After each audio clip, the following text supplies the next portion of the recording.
후비루, 목가래, 귀 먹먹함, 목소리 잠김, 전혀 다른 증상, 원인은 딱 하나입니다.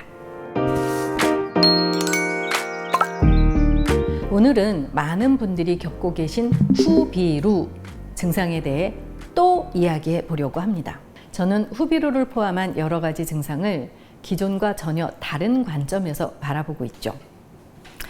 자꾸 목에 뭐가 걸린 느낌, 콧물이 넘어가는 느낌.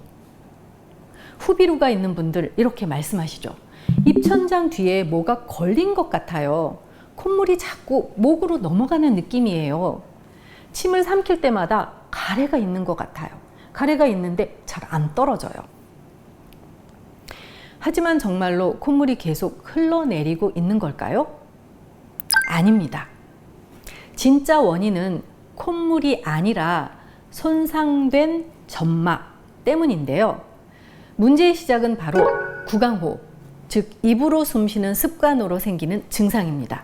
입으로 들어오는 공기는 코처럼 공기정화, 가습, 온도 조절을 거치지 않기 때문에 목 안쪽, 입천장, 목젖 뒤쪽에 점막이 말라붙고 상처를 입히게 됩니다. 그 결과 이물감이 생기고 마치 가래나 콧물이 고여있는 것 같은 느낌이 드는 거죠.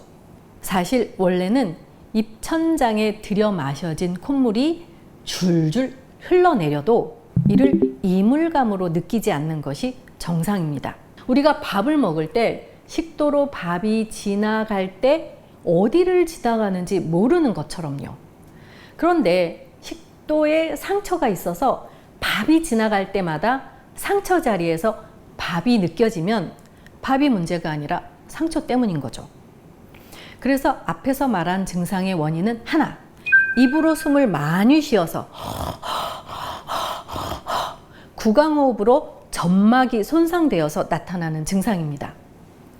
구강호흡으로 손상된 위치에 따라 나타나는 증상이 달라지죠. 입천장 뒤, 목젖 근처, 여기는 후비루라고 하는 콧물이 항상 흐르는 증상과 이물감이 느껴지고요. 구강인두 부분이 상하면 잦은 헛기침, 항상 가래 낀 느낌, 성대 부위가 상하면 목소리가 잠기고 사례가 잘 걸리고 목 압박감이 느껴집니다.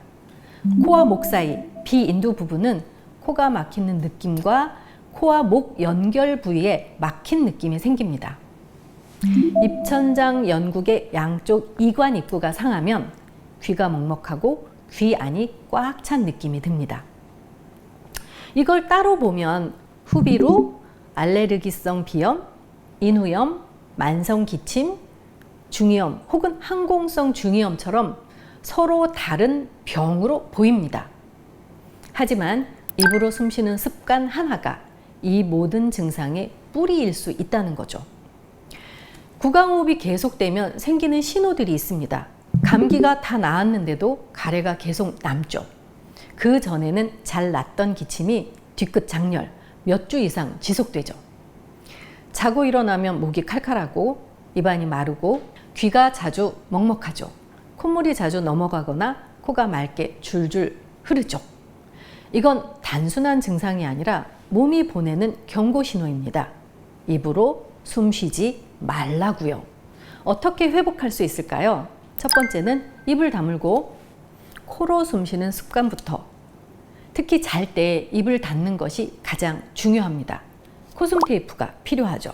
입으로 숨 쉬는 시간이 줄어들면 초기에 점막은 어느 정도는 스스로 회복되기 시작합니다. 두 번째, 이미 손상된 점막은 치료가 필요합니다. 특히 입천장, 목젖, 귀 연결부, 이관입구 부위에 이런 증상들이 오래되었다면 침 치료나 약침 치료로 회복을 도와줄 수 있습니다. 후비루, 목가래, 귀 먹먹함, 잦은 기침, 목소리 잠김, 인후염, 후두염, 연화장애, 사례 들림. 전혀 다른 증상처럼 보여도 시작은 하나, 바로 입으로 숨쉬는 습관입니다. 입을 닫고 코로 숨쉬는 것, 가장 단순하지만 가장 강력한 치료의 시작입니다. 감사합니다.